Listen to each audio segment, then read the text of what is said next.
Okay, time for the worst of the week.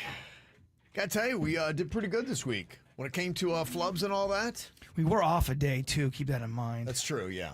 But, for all things considered, not too bad. Just kind of some of these standard flubs, like this one track here. Florida man found living with decomposing body of his 92-year-old mother. You can't just keep your dead mom in the house. I mean, you can maybe say you were distraught, but you still can't do that. Yeah. Why, did you say she was under the bed? No, I did not. That adds a layer, though. Kevin, did you say she was on the porch in a rocking chair? No, I did not say that either. What am I doing? Are you just making up? Apparently so. Yeah, I guess I am. It did make it creepier, though. It does. Like, yeah. if she's under the bed, like he's hiding her under there. Kevin didn't even say anything like that. My mind just went there. Horrifying. You know what you know. That's You're true. right. You know what you know. And this longer exchange wound up being the #1 clip of the week. It was all a thing about nerve blockers. A discussion that came from Jeremy Renner and the accident that he had, and Virginia's explanation about just use the nerve blocker. Okay, so I just went through major surgery back in December. I did a lower facelift.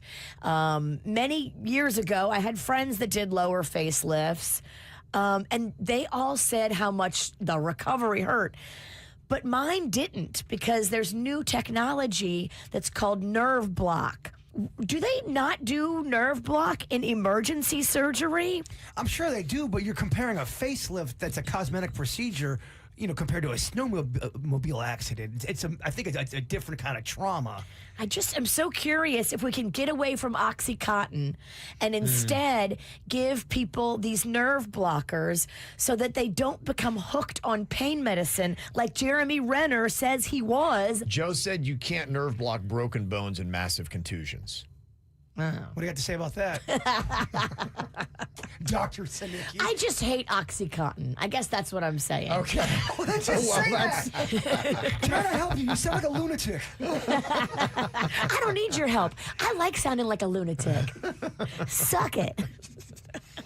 And that's what's going on in the dirt. No. And here's my scars. Oh boy. I can't say that. I can say what I want. That girl's got spice. And I love Sean. He was able to screenshot Jaybird's reaction when Virginia dropped that word. You're watching KBJ TV. Wait, what did she just say? Oh, I couldn't believe you said it, but I still couldn't believe you said it. Yeah. Because me and Kevin always do a double take. Did you just say that? What? What I love is my reaction. Oh, no, she did not. Yeah, she did. You look so pissed off. If you can shoot lasers out of your eyes. And CJ here sent in this email. He said, I was listening to the segment regarding Jeremy Renner and the nerve blockers. To preface, I'm an anesthesiologist in Northeast Florida.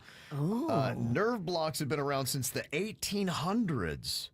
They're usually performed for elective, not emergency surgeries, as in Jeremy Renner's case. Nerve blocks can be performed post-operatively. However, there may have been no point in receiving a nerve block if Jeremy remained intubated in anticipation of returning to the OR the next day for another procedure. That part I do know. So he said there is a movement in anesthesia to combat the opioid crisis, and nerve blocks are one of the measures we take to limit the amount of opioids a patient receives.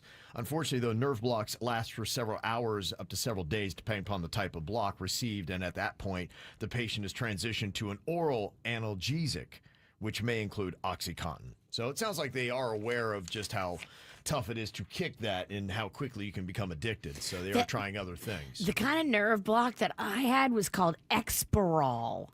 And I'm telling you, it lasted for like a week. I didn't have any pain for like a week. I was like, this is unbelievable. Don't feel bad about that clip, because I was also wrong as well. He was on a snowmobile. He was on a snow tractor, so I was wrong as well.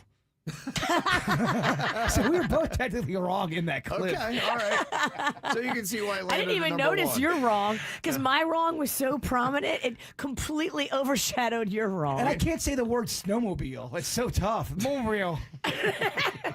We had bad on top of bad on top of Yeah.